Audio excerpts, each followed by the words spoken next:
I feel like at some point he's gonna call me a clown. That's his like go-to. I'll be like, that's me. 135 pounds, 135.1 is official.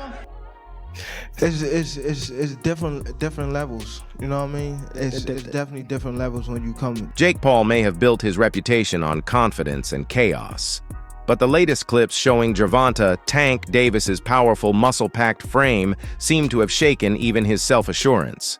As videos of a visibly stronger, bulked-up Davis exploded online, fans started speculating that Paul might have underestimated how much the lightweight champion has evolved. Known for his lightning-fast reflexes and ruthless precision, Davis now looks like a true welterweight, sending a loud message that he's not here for the cameras. He's here to dominate. Sources close to Paul say the YouTuber-turned-boxer is starting to feel the weight of what's ahead, realizing this version of Tank is far more dangerous than anyone could have imagined.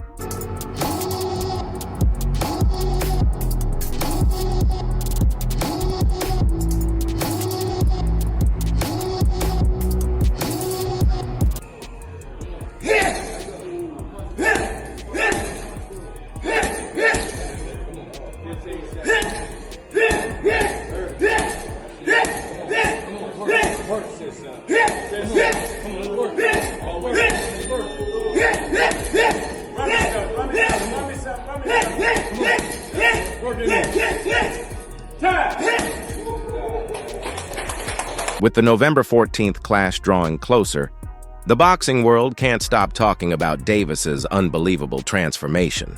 Once known for his explosive speed and compact frame, the 5'5" lightweight has now built himself into a powerhouse, stronger, faster, and more terrifying than ever.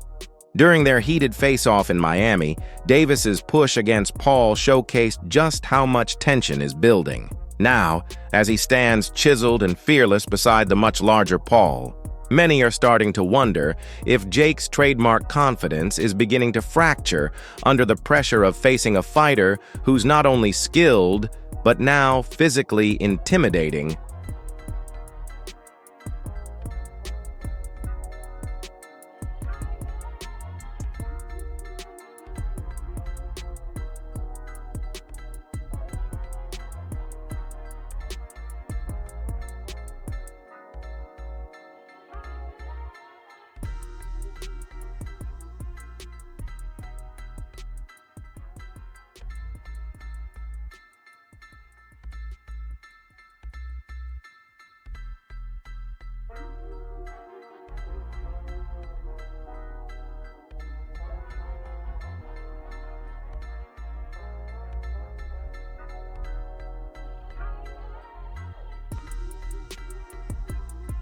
Davis has always been celebrated for his knockout strength, quick reflexes, and sharp fight IQ, but this time, he's taken things to a whole new level. Photos from his training camp reveal broader shoulders, thicker arms, and a tighter, more defined core, yet he still moves with that same lethal agility.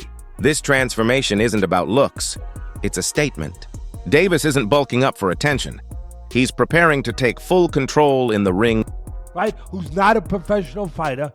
What happens? What happens? That's what would sell it. I know what the size difference is what creates the problem. The optics, the look, the reality. I mean, you got one guy who's fights at 135 pounds, and you got another guy who fights at 200. I mean, just that alone, yeah. But you also, and I'm not saying I want this or I like this when I heard it. No, I didn't like it, to be honest, for the optics and everything else I just said. But you do have one guy who, yeah, he's smaller, but he's a top fighter. He can punch, and he's fighting a guy who's not a top pro fighter, who's bigger. What if he hits him on the chin? During a recent conversation, the UFC bantamweight champion didn't hold back, stating that Davis stands several levels above Paul when it comes to skill and fight intelligence. While he admitted Jake's physical size gives him some advantage, he brushed it off as meaningless against a fighter as smart and undefeated as Tank. He also slammed the commission's decision to make it an exhibition, calling it a move that strips away the real spirit of competition. What do you think of him and Tank? I enjoy these fucking stupid spectacles. I enjoy them. I'm excited for it. The controversy, the press conference, the weigh-ins. Imagine those two stand next to each other. Yeah. Dude, Jake is a big motherfucker. Basically, like you two standing next to each other. Like if you guys stood up, it looks like that. Steiny's a little bit taller than Gervonta. But I'm a feisty bro. It's not about the size of the dog. It's about the size of the what? Still, many observers aren't treating this fight as a pure sporting contest.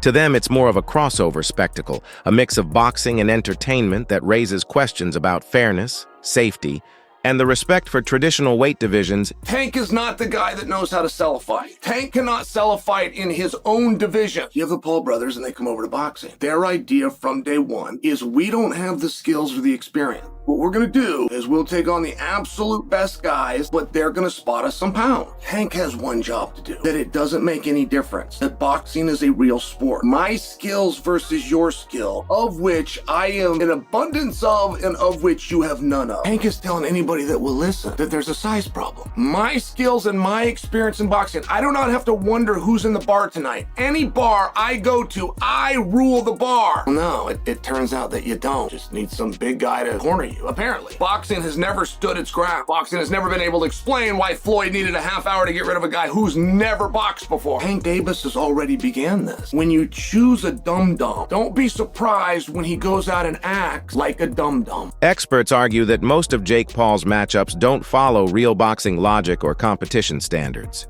They're often structured for attention rather than legitimacy. Instead of choosing opponents who fit his weight or skill level, Jake seems to favor shock value over genuine challenge. To purists, that makes his fights entertaining to watch, but not credible contests. Paul won the fight, but yeah, that was that. This time, Jake Paul is to take on Tank Davis. Tank Davis, he was recently in the news for being arrested for a domestic violence incident involving one of his kids' mother. He was alleged to have slapped her about the place. The charges were later dropped, to be fair to him.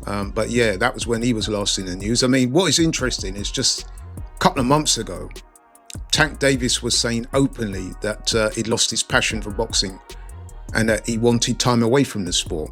There was speculation that he might even retire as he was experiencing extreme mental fatigue from boxing, depression, and there were mental health concerns over him. However, I guess the opportunity to earn a truck full of money, fighting a completely worthless exhibition fight against Jake Paul was enough to make him change his mind about boxing. Funny that, isn't it? But you know what? I'm not even going to waste your time or mine critiquing this utter nonsense.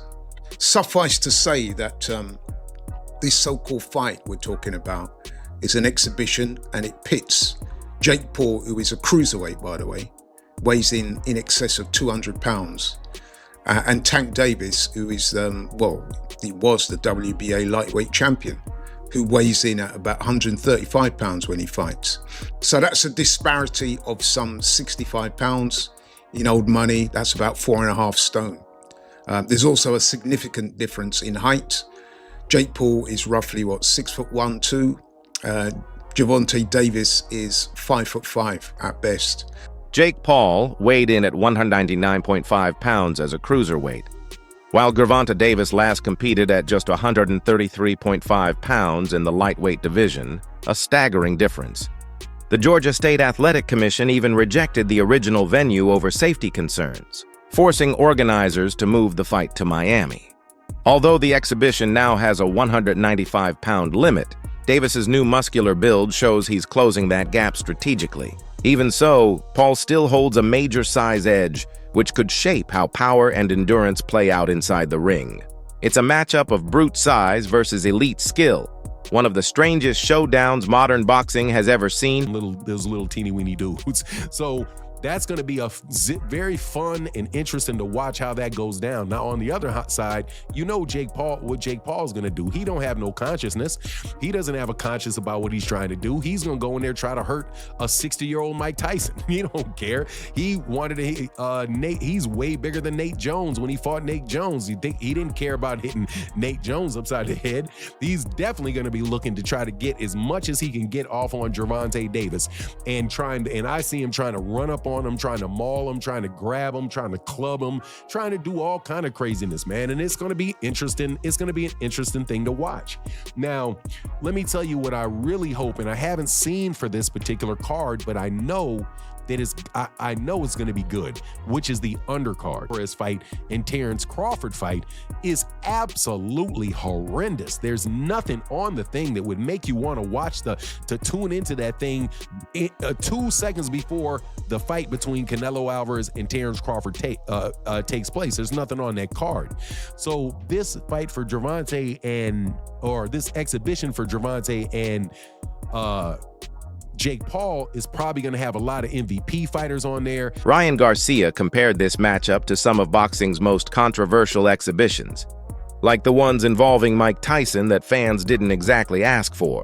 Garcia admitted that the audience never truly wanted Davis versus Paul either, but said the hype and money machine of boxing often pushes such events forward.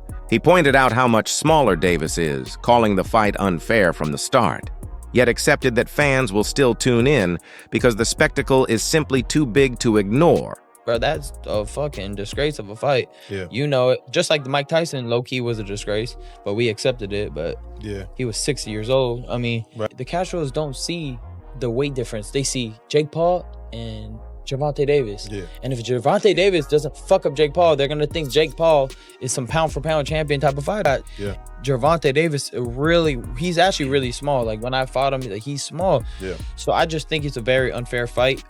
Former world champion Carl Froch didn't hold back, calling the entire situation a complete joke.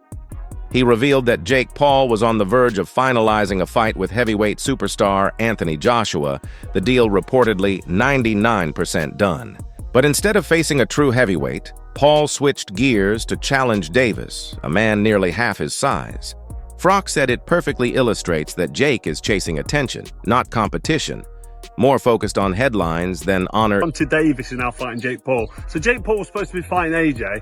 Eddie Hearn announced 99% done, which we've just spoke about. What next for AJ? Potentially Jake Paul. But it now looks like that Jake Paul is fighting one of Anthony Joshua's legs. He's fighting Gervonta Davis, somebody who's a quarter of his size. I don't even know what's going on. Has Eddie Hearn been played? Let me know what you think. But the AJ fight with Jake Paul's finished. Gervonta Davis, fake Paul, November. I don't know what's going on in the world of boxing. This is an absolute joke. What next for AJ? We'll get into this, and there's so many questions I want to get into in the next episode, but hope you enjoyed this one. And yeah, I just thought I'd give you a quick update because the news has just come in and I'm just trying to relax and play a bit of golf, and I can't. I've got to get it off my chest. I'm going to add it to this video. Hope you enjoy it. Don't forget, if you haven't already, hit like, share and subscribe to the best channel in the business, Froch on Fighting, and we'll see you very soon.